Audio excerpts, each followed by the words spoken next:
All right. And coming up from the depths is your host.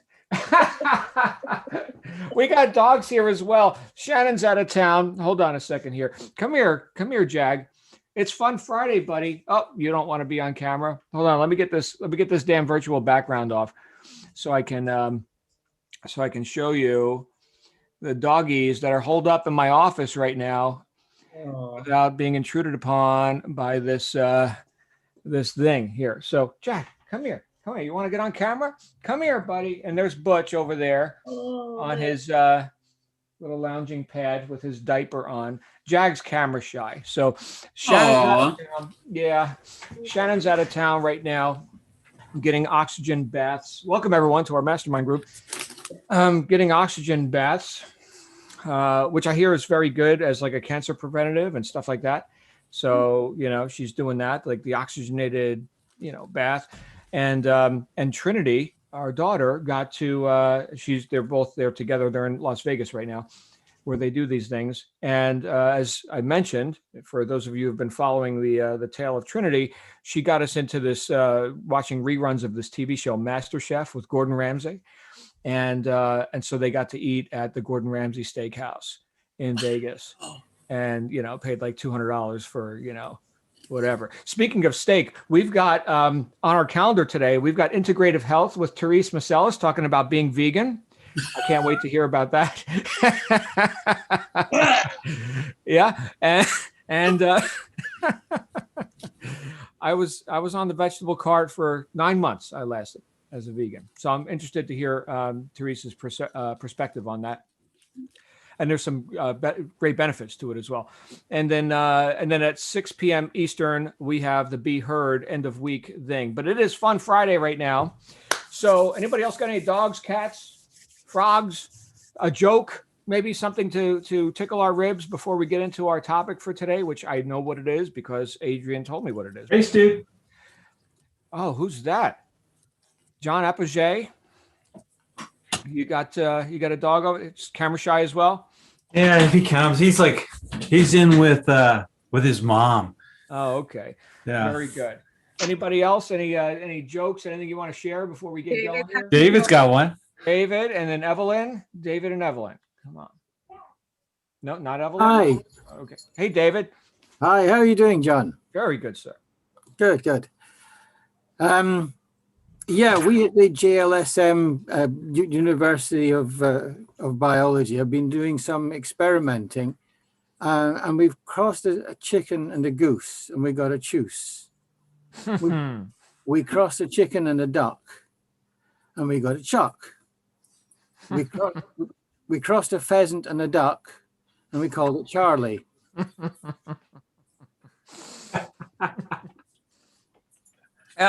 Thank you, David. Oh, I see your dog, John. Well done.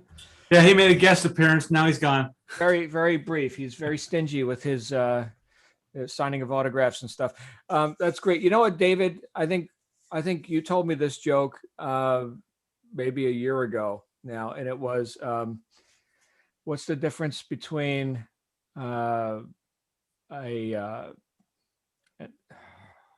What's the difference? An owl and it was an owl.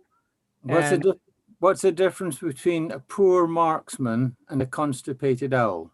That's it. Right. Poor marksman and a constipated owl. One can shoot but can't hit. That's right. Right. Right. There you go. Thank you, brother. Always good to see you, David. Evelyn, did you have an announcement or something? Oh, sorry, David, you still have the mic. Go ahead. Yeah, sorry. I was just going to say, I was talking to a friend of mine the other day who'd applied for a job, and he went through the interview and he got turned down because he couldn't spell Armageddon. I mean, I don't understand it. It's not as though it's the end of the world. Yeah. Okay. Very good. He's like that one. All right. Thank you, David. Evelyn, you had one more time. No, you didn't. You didn't have. Okay. Very good. Hey, let's just look at our beautiful people here real quick. We got some beautiful people in the house. Of course, there's Ace floating in space. Ace in space. We got Adrian Garner here. We got Evelyn Melendez. Suzanne over in Switzerland. Carl, at least Carl's car is here. John, we already got to see his dog a little bit. Ivier, who's wearing what we thought was a clergy collar. Adrian was asking, did people ask you for spiritual guidance as you were doing your walk today? No. Okay. We got David here, who we just heard from. Star is in the house. Star, who started our walking and hiking club, which Shannon's been participating in heavily. Thank you for that, Star. Daisy here. Giovanna, did you get your procedure yet? No, not yet. Okay, we'll talk about that. All right. Julia's here. Therese, Nancy, Linda, Cyril, Sonia, Toyan's here. Hey, Toyan, always a pleasure. She just brightens my day whenever she shows up. Hello, John. Hey, Lindsay's here. Kim, Mandy, Evelyn, Smith, Robin, Javier. Welcome, everyone. And more people than I can fit on the screen. I'm not going to go to screen 2. We'll just go ahead and say welcome to everyone. We've got a little topic for ourselves here today.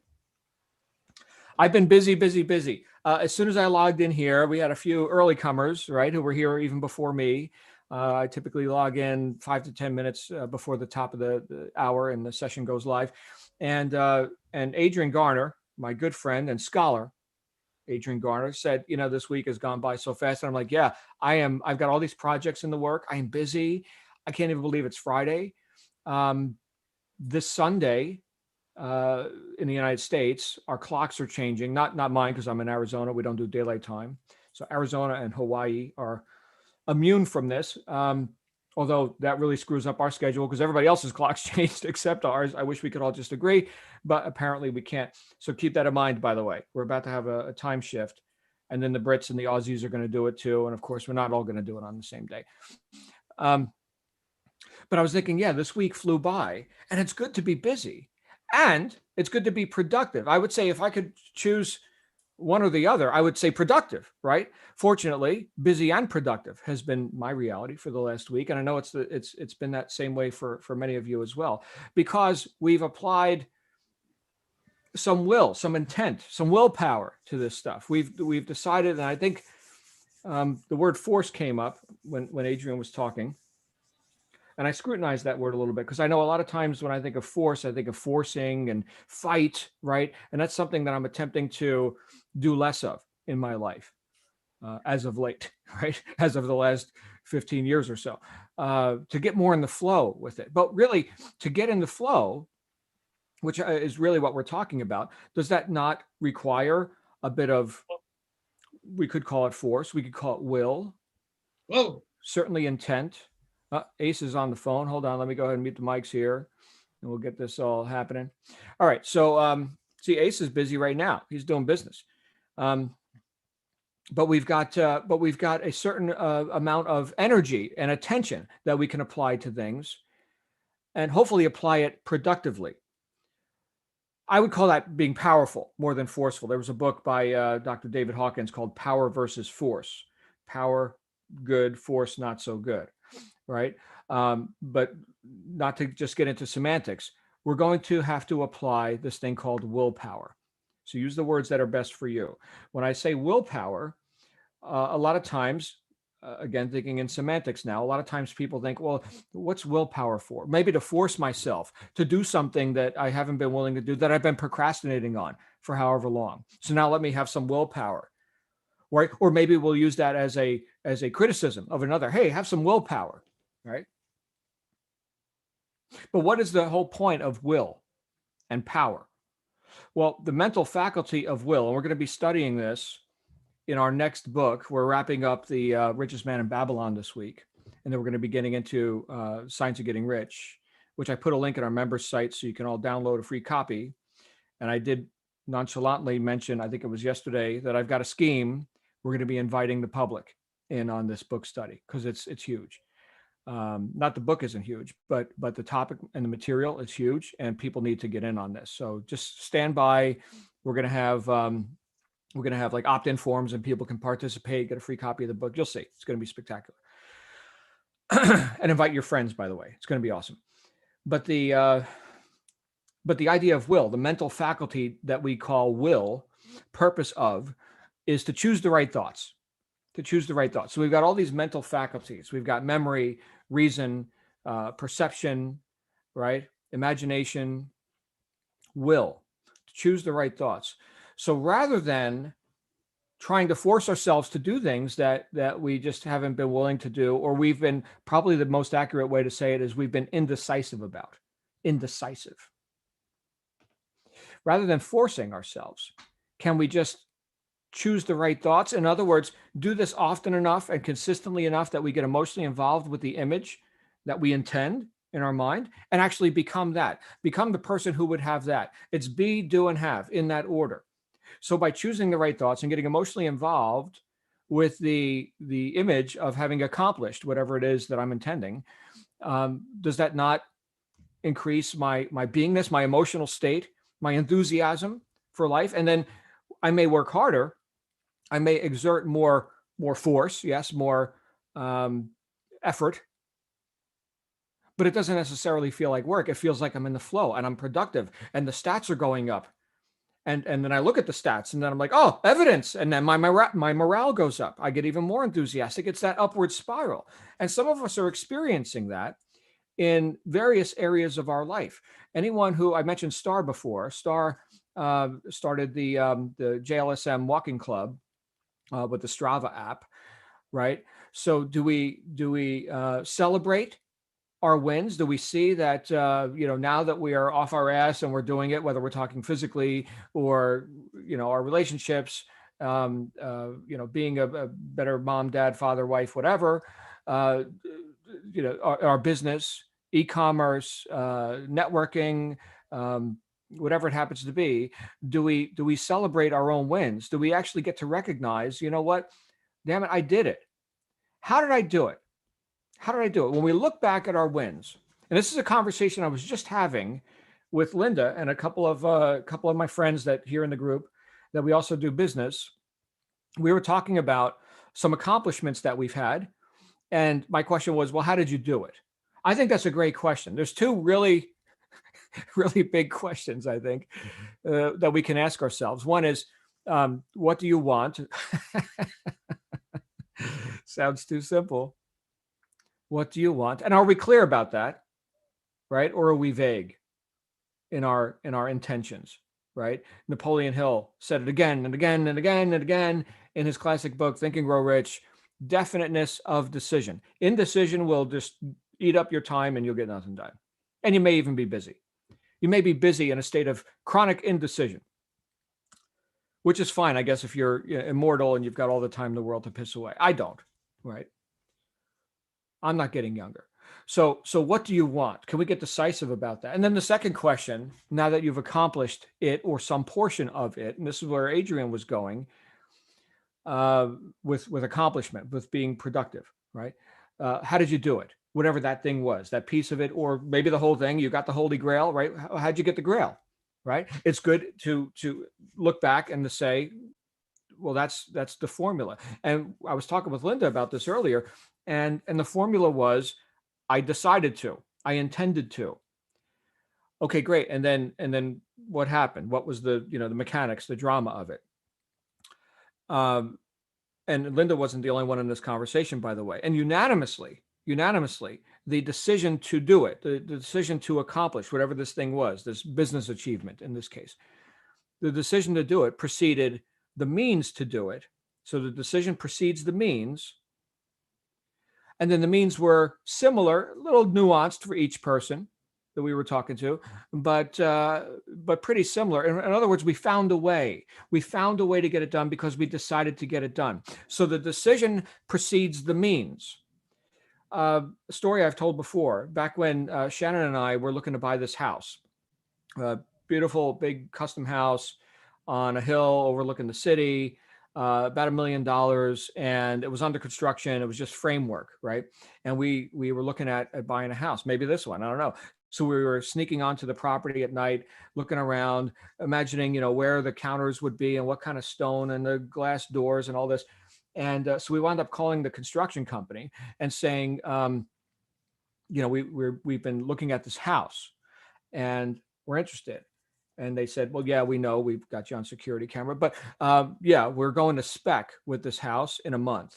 So like, if you want to design it yourself, pick out the tile and whatever, put 50 grand in escrow and it'll be your house.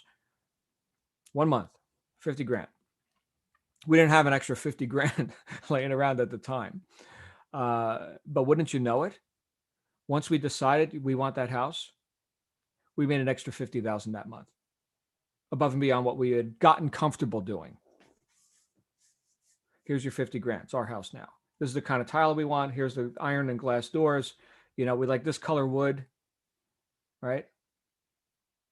So the decision precedes the means. You don't need the money until you decided what you want. People say, I want, I want a house, a car, move to a new city or whatever. Well, where in that city? Right? How much do you know about that city? Which neighborhood? You looking at houses in that city, right? Specificity fuels my intent, my power, my decisiveness, right? We can't be vague on this stuff. We got to get unvague. I know that's not a word, but I like that word. We got to get specific about this stuff. And then all of our actions are imbued with that definiteness of purpose. This is not a new topic for anyone here. You've been hanging around in this group for a while. We talk about this again and again, but I need reminders all the time. In fact, I would argue that we all need reminders more than we need training, right? I don't have a new truth for you. A lot of times people are seeking, some breakthrough thing that they've never heard before. But to quote Johann Goethe, he said, all intelligent thoughts have already been thought. All we got to do is think them again. So, all right, let's think them again, right? This worked for us before. And can we see where this has worked for us in other areas of our life before? And can we then validate ourselves and say, look, I am powerful in my use of thought.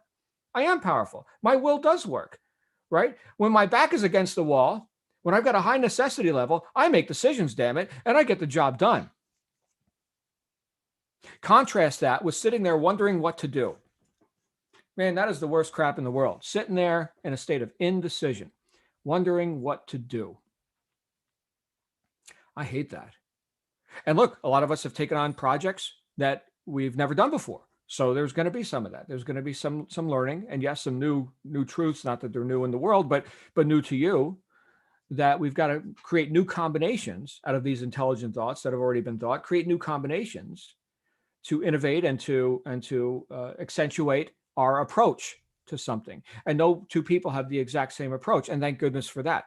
Otherwise, it would just be a world of clones and nothing, right? No innovation. You've already got everything and there's nothing to accomplish. And what's it all about, right? So you get to create, you get to be a creator, but it requires creative energy to do that. Inspiration. I was in my morning quiet time today, prayer and meditation, and I was intending that I'm imbued with, and that my actions are imbued with the spirit of service. And how can I have more of a positive effect in the world, on my fellow man, and all this.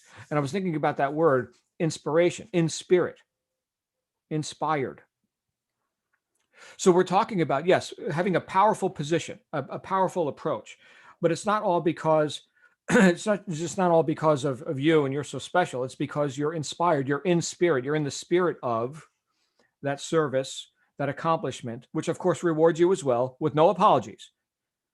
My friend Mike, who runs an agency here, he's got two policies: always do good work and always get paid. Those two policies. Okay. So this isn't about you being, just charitable or something. This is about you doing good work and being rewarded for it unapologetically. I don't know why that just came up for me. I was thinking about a few of you who could use more money, right? So go get more money and know that you deserve it. That's one of the other things we're going to be covering in that next book that's coming up, The Science of Getting Rich. Because if you're providing value, and what Waddles calls use value, we're going to talk about this starting next week. But if you're providing value in the marketplace, well, money is reward for service rendered. So how can you be inspired as you deliver that service? How can you get into the flow? How can you make your work, your so-called work, right? 4-letter word, WORK, which means on purpose action. How can you more fully work? How can you put your willpower into your work, your on purpose action? What's the alternative? Off purpose or inaction, right? I don't like either of those. I like on purpose action. I like work. I like that. We're accomplishing stuff. And damn it, we feel good. We feel good. Every time I walk with my wife, because she's doing the walking thing. Thank you again, Star. And I haven't participated in the actual tracking of it, but if you see Shannon walking, I'm usually walking with her. But every time we do that, it's like, yeah, we just accomplished something, right? We're going up that gradient, and it's easier each time. For those who don't know, Shannon's been recovering from a year of cancer treatments and all that. So getting her health together, right? What else? Every little step we can take. Adrian mentioned waiting, and Adrian, I want you to come out here if you're willing to talk a bit more about this. You talked about my least favorite 4-letter word. Everybody knows my favorite 4-letter word is done. I love done. Work, that's pretty good too. My least favorite, wait. Oh, I hate that word. Wait. Waiting sucks. That's sitting there not producing. That's sitting there not deciding, right? But anytime we find ourselves in a condition of wait, I think that takes away from our being inspired, right? The universe, right, and the way things work, the way we succeed is via movement. Movement. We've talked about this before. So there's two concepts: order rather than randomity, right? So order and movement rather than just doing nothing, right? So order and movement. Put those two things together, and man, you're going to get some results. Maybe or maybe not exactly what you intended, okay? But we haven't seen all the way down the road until we get all the way down the road. But movement gets us down the road, not waiting. Imperfect and done beats perfect and not done. And then we can optimize. These are the thoughts that are coming up for me today as I look at, what my week has been like. And it's been a whirlwind. And I think it's just going faster. I don't even know. We have a weekend coming up, supposedly. I don't know. Something. But we are at full throttle. Adrian, you've got your hand up. Thank you for jumping in here. Save me, brother. What are your thoughts on this willpower topic here? Adrian. Love it, John. No, absolutely. I mean, this came out of a conversation we had just as you were opening up, and out of a real conversation this morning on a business conference call where, just don't take no for an answer. So yeah, deliver value, think of your idea, get it all lined up. But then when you're ready to roll, do not take no for an answer. There's always someone that's going to say, you can't do this, you can't do it that way. And if we just accept that without question, we are going to be blocked, probably, possibly permanently, certainly for a while. There's a whole bunch of rules out there, bureaucracy, systems, complications that you've got to get through. And if you just accept what people are telling you, you're going to stop. And you're going to stop long enough, you might be completely thrown off track. So absolutely agree, John, but don't take no for an answer. And then the corollary to that is see and fix only on your objective. And my favorite phrase I've recited 3 times already today, Napoleon said, I see only my objectives, the obstacles must give way. And that is a prime example of this mindset. You just say, right, that's where I'm going. I am doing this. I've got my idea. I'm doing this. Yeah, I may have to adapt it, but I'm doing it. And I'm not going to be put off by bureaucratic answers, banks saying I can't have this, civil servants saying I haven't got the right certificate. I'm going to find a way of doing it. And I will do this.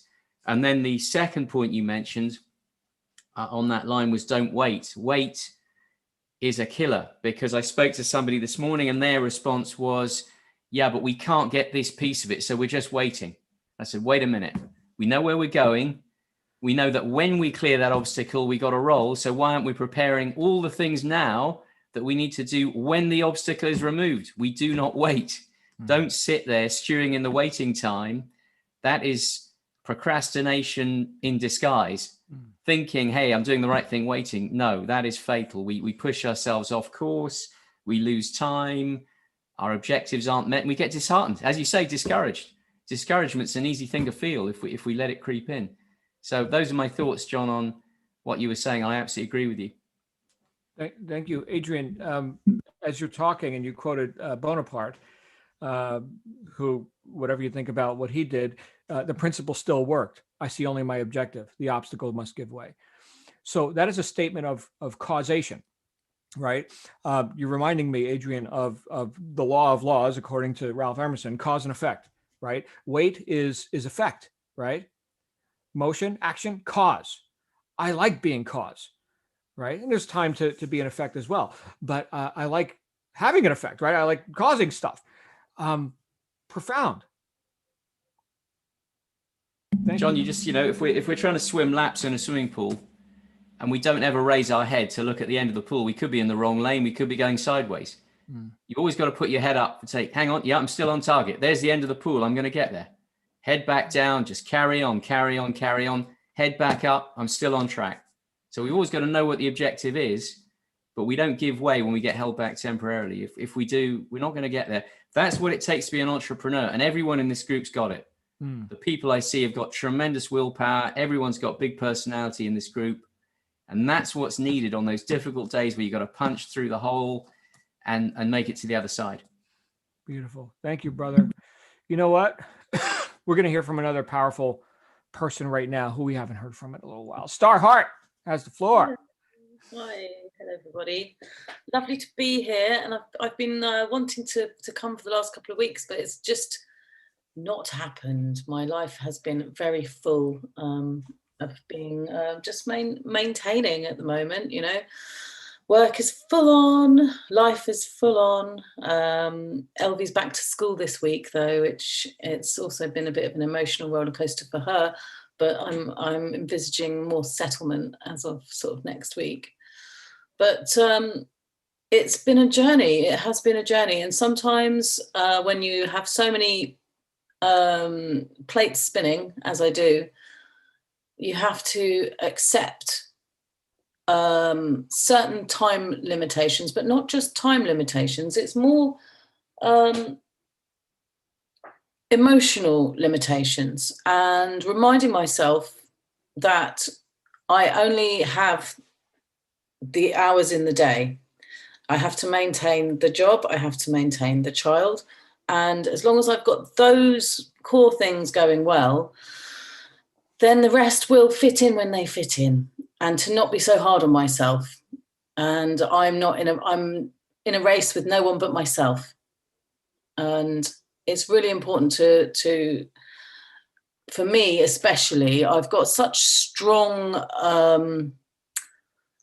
I'm a strong person with a strong character, and if I'm not in the right frame of mind and I go out there in the world directing my ski whiff energy at things, I can go and do damage to relationships, to, I can say the wrong thing. If I'm coming from the wrong place, and it's really learning how to gauge that in yourself and have self-care. And if you're having a bad couple of weeks, just look after yourself, keep your head down, and get on with what's in front of you. And I don't know if that rings true for anybody else, but it's certainly something that I have the ability to, put my foot in my mouth, I think they call it, don't they? If my head's in the wrong place. So it's definitely something like over the last month, I've had a couple of really tough weeks, and I've been beating myself up for not continuing or not achieving some of the extracurricular activities. I mean, like my Amazon activities, and giving myself a really hard time about it.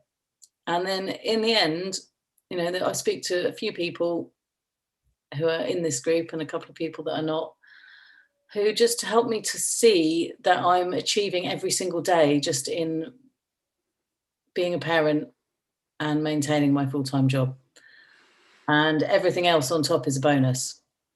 And when you realize that in yourself and know who you are, it means that when you've got the energy, I mean, like last weekend, Elvie was with her dad and I was feeling good and energetic, and I got so much done.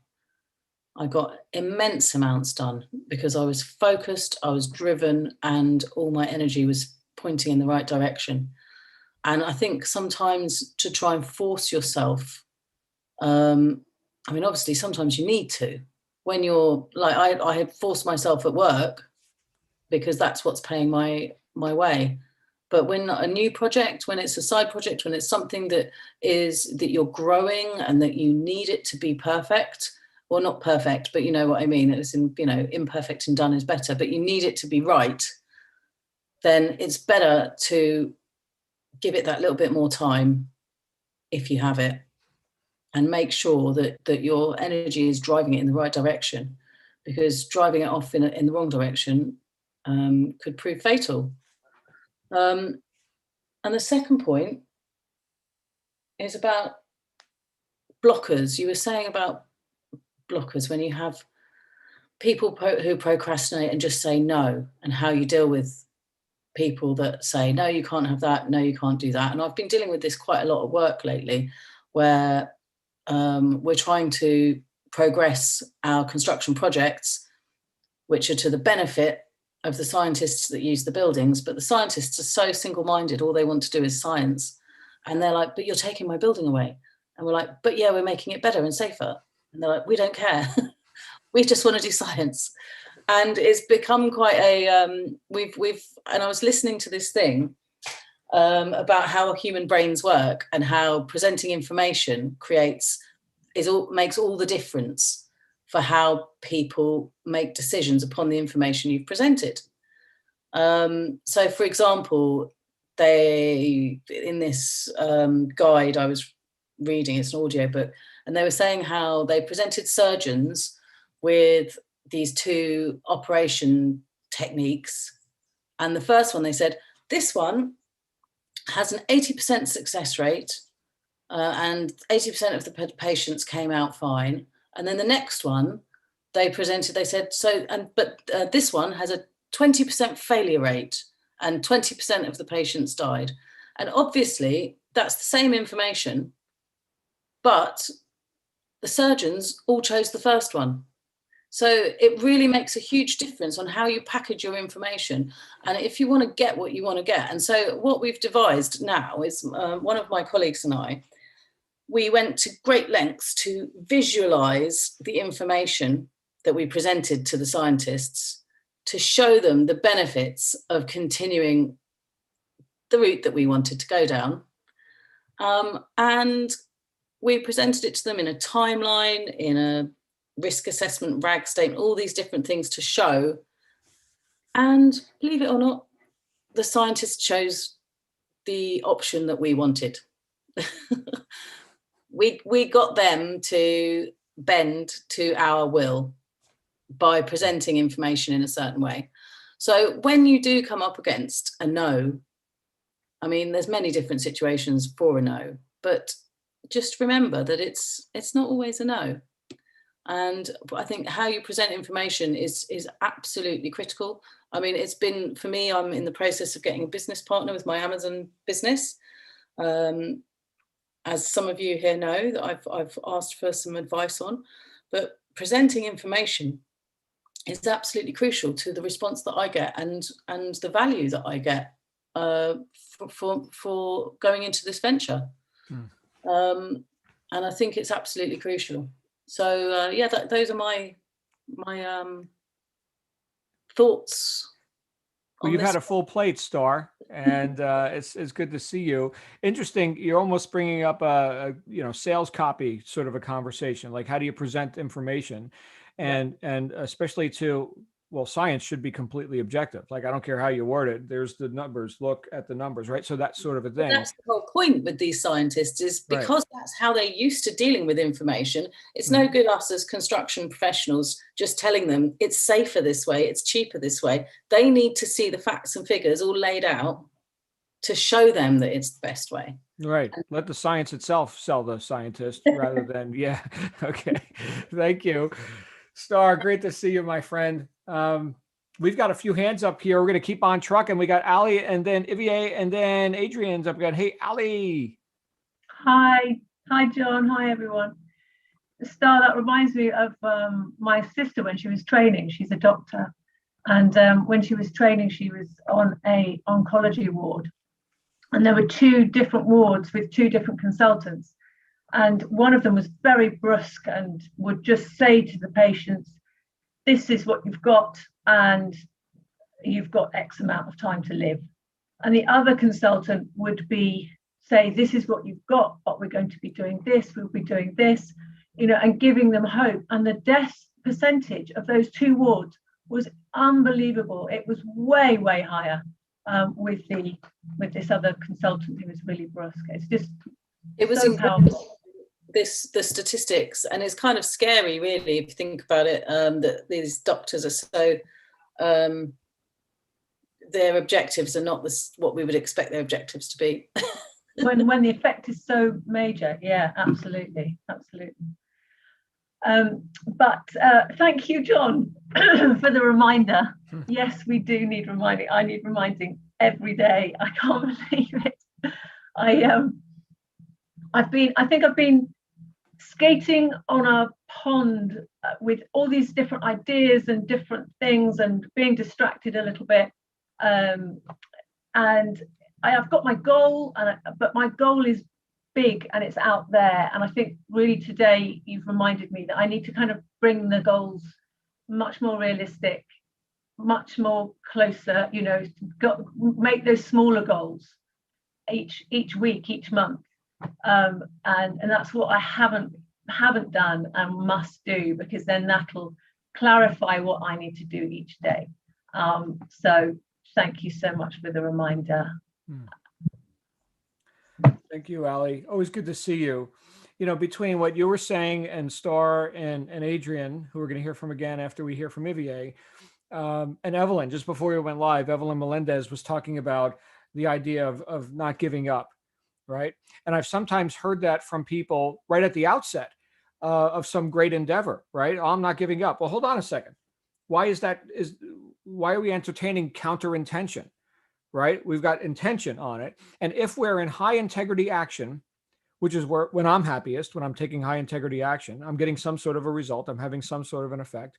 I'm not even considering discouragement or anything like this, right? I'm in action. I'm doing it. So action does it. In fact, that's the title of a book by the late Tom Johnson. Action Does It. If you can find a copy, maybe we'll dig into that too. He was a pastor in the religious science community.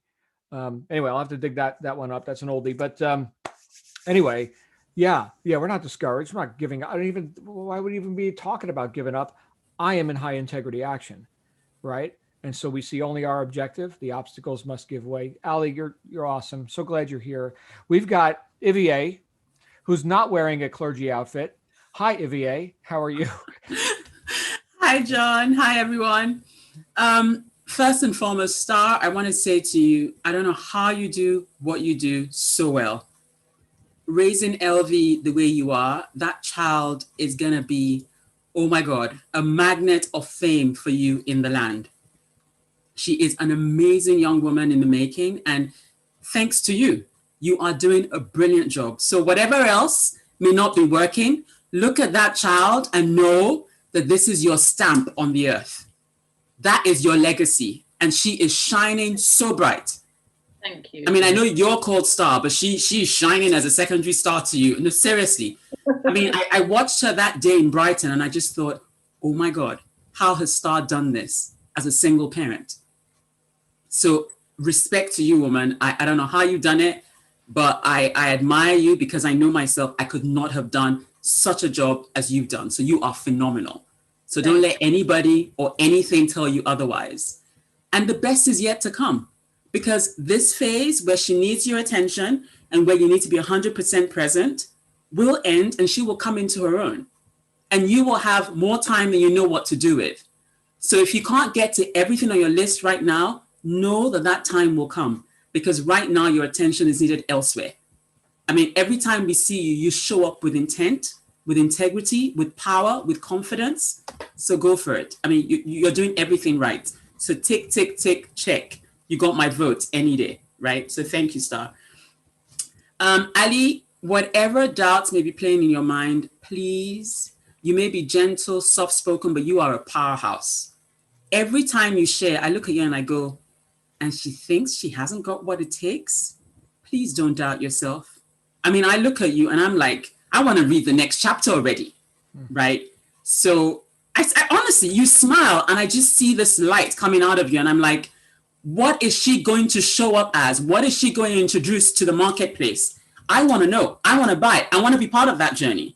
So I am glad that I have a front row seat watching you blossom and come into your own. So I don't know what's happened before. I don't know what limiting beliefs, want to replay in your mind. But I want to say, every time you show up here, it's like another dimension of Ali is opening up to us. And you are a flower where I can't capture your complete beauty because there are just too many dimensions to you. So please don't ever doubt you got what it takes. So just keep going, right? So that was what I wanted to say. And then in response to what you were saying, John, I'm like, time doesn't wait for anyone, right? We all get 24 hours in a day. I don't get 36. John doesn't get 48. We all get 24, right? And if it's one thing I've said to myself, before my feet hit the ground every morning, the last thing I say to myself before I actually get out of bed is, you're not going to regret anything today. So when I hit the floor, I'm already intentional about everything I'm going to do, every decision I'm going to make, whether it's right, wrong, or in between. At the end of the day, I remind myself, we don't regret anything we've done today. Because before I stepped out of bed, I had that intention to be the best me possible. If I haven't done something right, I just write down the lessons. I go, okay, fine. Nah, probably didn't go according to plan. What can I take from that learning and do better tomorrow? But no regret. I still thank the opportunity to learn in that situation. I don't beat myself up. That's what it takes to be human. We're not perfect. We're works in progress. So I don't say to myself, oh, you could have no negative words. I thank the situation and I say, okay, fine, we could have done better. That's fine. What can I do differently tomorrow to make sure that I'm showing up as a better version? Because time is not waiting for anyone. So whether or not we use the 24 hours we have today, that time's ticking, mate. It's going and it's not going to come back. Once today is done and dusted, we can't get today back. We go into tomorrow and tomorrow becomes our today. So I don't, I don't cry over spilt milk. Okay, it's happened, that's fine. Take the learning and move on, right? And I say when things get really challenging, I'm like, bring it on. Because if it's come and if it's shown up, it means I have what it takes inside of me to beat it. Because if I don't beat it, it's going to make me stronger for the next thing coming up. Because life is full of ups and downs. So sometimes we're on the top of a hill where we have a wonderful view. Sometimes we're in the valleys where it's not so pretty. We're in the shadow. We can't see. There's no light, half the time. And we're thinking, can I find my way out of here? That is what life is. It's not a straight road. It's got bends, it's got twists, it's got turns, it's got curveballs, you name it, right? So whatever shows up in my life, I go, you know what? I must be equipped to deal with it. Otherwise, it won't have happened. That's just my belief. And if I haven't got it, then I must know somebody who has what I need to get past that. And that's when I tap into JLSM family members, tap into friends, I tap into family, I tap into mentors, whatever it takes. Just breathe, take a moment and say, okay, fine, this is not an ideal situation. Who do I know that could possibly speak into my life right now that could help me get out of this rut? But I don't sit there stewing and then telling myself, woe is me, I haven't got what it takes. And then, nah. I'm like, if I don't know it, somebody else knows it. But what I'm not going to do is quit. Because I could very well be my 3 feet from gold. And if I quit, then I miss that opportunity. Or if I quit, I've got to do this thing all over again somewhere down the line. And it could be a harder test. So why won't I just pass this one now? Why do I want to leave it till next year, next month, where it could be tougher than what I'm going through now? And so now I just say to universe, whatever it is, bring it on, right? And I say, if I haven't got it, I know somebody who's got what I need to get out of here. Because I'm not an island, right? But that's just my ethos. So anything that happens, I'm like, okay, fine. It was hard, but it made me stronger. So when I think about things like my divorce, being abused, in marriage, whatever, I'm like, you know what? Now I can speak from a position of authority because now I know what it takes to be better in a relationship. I know more about myself. I know what it is I'm prepared to do. I know what my non-negotiables are. There's a learning out of everything. And if we just say to ourselves, you know what, I'm not quitting. I'm not giving up on me. Forget anybody else. It's on you. If you quit, you're quitting on yourself. Now, if I'm not my biggest cheerleader, why should anybody else be? So sometimes I look in the mirror and I go, you know what? You ain't all that in a bag of chips. But you're not that bad, girl. I've got some things going on for me. I've got some strengths and I own them. I mean, I had a handyman here last night putting my table together and he was trying to pay me a compliment. And I said, you know what, dude, I got to look at myself in the mirror and own me. I said, so what you're saying is not true because I'm a woman of integrity. I said, but when I know I've got the strengths and I know I've got the talents, you don't have to tell me. I tell myself. And he was like, wow, talk about honesty. And I was like, yeah, why am I going to lie? You're going to tell me I can do something when I know I can't. That's why you're here fixing this, right? If I could, I'd have done it. I won't be paying you to do it. So don't try and flatter me. I know I haven't got that strength. But where I know I'm strong, I'm not going to wait for you to tell me. I own it. I praise myself. And I say to myself, you got this. But when I know I don't have it, I look for somebody else who has it. But I don't quit on myself. So I put that task aside until I can contact the person who has the skills to get me through that rut. But I don't quit. I don't quit because you just don't know where that opportunity is, what that turning point is going to be, where your story changes, what curve in the road gives you that fork. Then you go the right way and you know that's where you're destined to be. So please, please, everybody on JLSM, don't quit on yourself. Please look for who has the skill set you need to get past that rut, but don't quit. And that's what I wanted to say, John. And say it, you did. The chat roll is lit up. You are on fire, my friend. Wow. Adrian gets to follow that. That's not possible, John. Brilliant, Ivier. I mean, absolutely. And that's the power. There it is. There it is. There's the power and the conviction that it takes to roll on and just keep going. Absolutely, Ivier. And Star and Ali, absolutely. Everything Ivier said. And everyone else in the group, there's a lot of power. There's a lot of conviction. Otherwise, you wouldn't be here. Why did you join the group? Why did you sign up for the course? Because you already have it in you. You're just trying to find a way of letting it out. I wanted to step back, John, to the point that Star was making about blockers and obstacles, following on from what we said earlier, because this is so, so important. You are not going to win against a blocker or an obstacle, particularly a compliance person or a civil servant with a mission and a set of rules, unless you deliver them a win. So it's win-win or it's nothing. If you just try and shout at them, say, I want the rules changed, I want this law annulled, it's not going to happen. No one's going to do that. When you're faced with an obstacle from rulemaking, compliance, or whatever it might be, technical, you have to find a way of delivering them a win, whatever that is, so that you can have a win, they have to have a win. So you've got to be smart, you've got to be clever, you've got to understand the obstacle so that you can work with it and not through it. That's not going to happen. They're not going to give way suddenly unless they're completely in the wrong and you go to management and they're completely in the wrong. But normally you've got to deliver a win. And what Star was saying about delivering the package or re-delivering it in a different way is absolutely right. And I've got so many examples of this, particularly doing business in foreign countries over the years, where if you delivered something they didn't like the look of, they would turn it down. And I can guarantee you the same document covered in the right seals with the right ribbon, the right stamps, a month later was signed off. And that is not a joke. That has actually happened to me. We put more ribbon on it. We presented it differently. We stamped it differently. And it was accepted immediately because we met their expectations. They had their win and they banked their win and we got our win. So this is such an important topic. We might come back to it one day, but think win-win. Don't think crush and stampede through. You're not going to be let through. You've got to find a win for them and deliver what they need, either to save face or sign off on what you're asking them to sign off on. So that was my thoughts on that. And that applies to tendering as well, John. Anyone that's thinking of going into competitive tendering, it's exactly that.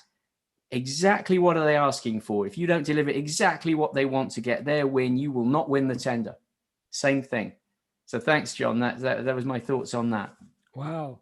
Adrian, that's a life and business tools topic right there. I would love to hear examples of you making the sale, so to speak, with people who are, I don't know, bureaucrats is what it sounds like you're describing, tyrants, right? That's an interesting, right? I mean, people got their power. Look at me with my power. I got my rules. You can't, because I say you can't, right? That sort of a person. I'd love to hear some. Yeah, John. I mean, absolutely. Well, but it's not just. I mean, look, somebody requesting services, somebody requesting a tender, a compliance department saying we have to have this information, otherwise you're out. We're throwing you out, or you're not getting in. A bureaucrat running a function correctly by the rules, saying that's what I've been told to do, and if you don't match my requirements, you're not doing it. You're not getting that license. You're not getting that approval. You're not going any further. All of those things, it's everywhere in life. We are coming in situations where we're making a request. Please let me through that door. I want you to open that door for me so I can walk into the next room. Well, you aren't going to get through that door unless you meet whatever the gatekeeper's criteria are. And it's finding that win for them and saying, how can I deliver that? Not, hey, this is a bad door. I don't like the look of the door. You're a bad gatekeeper. That ain't going to work. It's, what can I do to satisfy the criteria to get the ticket, to get through that door? It's the how. It's the how. There's always a way, unless you're completely off track and you've done something completely crazy. But generally, it's how. And there are so many examples of this, not just bureaucracy, but in business. In business, meeting a request for services criteria, selling the goods to the person that fit their description. It's everywhere. It's everywhere around us. Wow. Great stuff. Thank you, Adrian. And I was just looking up the word tender and its many definitions to see which one you were referring to, because we don't say it that way here. Okay. Yes. So in other words, when a government requests services, for example, it has to put out a request for tender, request for proposal. Like a bid. So, yeah, exactly. We call right. it tendering. So we would tender in the UK to the European Commission, the British government, a large manufacturer saying, I want this. And they put a competitive bid out and they said, who is prepared to provide this and on what terms? And then they choose the winning bid. Right. Got it. And in that process, if you're not absolutely focused on what it is they want, not what you're prepared to do, you won't win. Right. You're not going to win. So it's another facet, another example of where you've got to deliver to the expectations of the person on the other side of the desk. Right. Keep in front of that door. Otherwise, they're not going to open the door for you. Future topics for life and business tools, baby. I'm excited. Absolutely. And if there are any topics, let me know, by the way, because we're talking next week. It's Wednesday. So anyone with any thoughts, let me know, please. Yeah. Very good. We got a couple more hands up. We got Emma, and I think I saw Julia. Hey, Emma, you've got the floor. Hi. Yeah, just touching on what Adrian said, really. And it is a bit like whether you're doing tender or whether you're trying to bring business into a company. And it just resonated with me because I remember when I worked for the outdoor company and we wanted this brand, and this brand were adamant that they were like snobs and that they didn't want to be part of our company because they thought they were so much better than our business. And I remember asking them at the time, well, what do I need to do to follow your criteria? Well, they gave me a list of 15 things I had to do, and none of them were small things. It was, I had to train the staff up. I had to make sure that I had 3 of the brands that sat alongside their kind of level of brands. I had to kind of go through all the price points and lift some of the price points that we already had within the business. But there was about 15 things I had to do. And then what was quite fascinating was, so it took me probably 6 to 8 months to do all of their criteria to really get to what they were after. And then what was fascinating, they had no leg to stand on because I had actually ticked all the boxes. So they had to come back and say, yes, we will supply you. But what was really interesting was they had a lot of small independents because we were a multi-chain. Small independents who then started complaining because they were going to stock us. But then what was fascinating was then that brand turned around to all these small little independents and said, well, the reason why we're stocking them is because actually they've done X, Y, and Z. They're training the staff. They've put all these brands in alongside it. And it was just great within the industry. And they couldn't believe that we'd managed to turn it around as a company to actually follow all that criteria. So it is a fascinating one. So you do have to go through hoops, but it is asking those questions and just getting over those barriers and then really driving that forward, whether it's a business or your own business, I think is really key. Thank you. Yeah, this is great stuff, guys, and good, again, tools for life and business. So take note, Adrian and Emma. Thank you for your contribution. I'm looking forward to this this coming Wednesday's session. All right. Did I see any other hands? Perhaps not. Julia, did you want the floor? You good to go, or you got something to say? Yeah, well, I was just going to agree with Adrian. I used to manage grants for a portion of McGraw-Hill for low-income schools. And if you don't answer the exact questions they want, you don't get the grant. And so many people, I don't know if any of you are going to apply for grants, but so many people who do apply for grants don't answer those questions, and your application gets thrown out instantly. You have to be very specific in your answers, which is similar to what both Emma and Adrian were talking about. So I put it in the chat. Beautiful. Well, it's good when we can know the rules of the game that we're about to play. And I think back to the idea of people possibly being discouraged or disheartened or whatever. Maybe they just don't understand the rules of the game they just decided to play. That could do it, right? Huge conversations today. Thank you all for your contributions to this. This was, I think, pretty mind-blowing. In fact, if you're seeing this right now on YouTube or something, you need to get a membership. So just go to jlsuccessmastermind.com, get a free membership. It's almost free after your trial period. You deserve to be in this conversation regularly. We meet on average 3 times a day. We're going to be meeting twice more today. So as we wrap up here, I'll just remind you, because as we already discovered, we all need reminders. 3 p.m. Eastern U.S. time, Integrative Health with Therese Masalis, talking about the being vegan, right? That's actually the topic for today. And then at 6 p.m. Eastern, I'm going to be back to listen to you, all of our members here who want to show up and talk about whatever you want to talk about. And I will listen. And Adrian will probably show up and he'll get me talking about something, because that's what Adrian does. And thank you guys. We'll see you back here again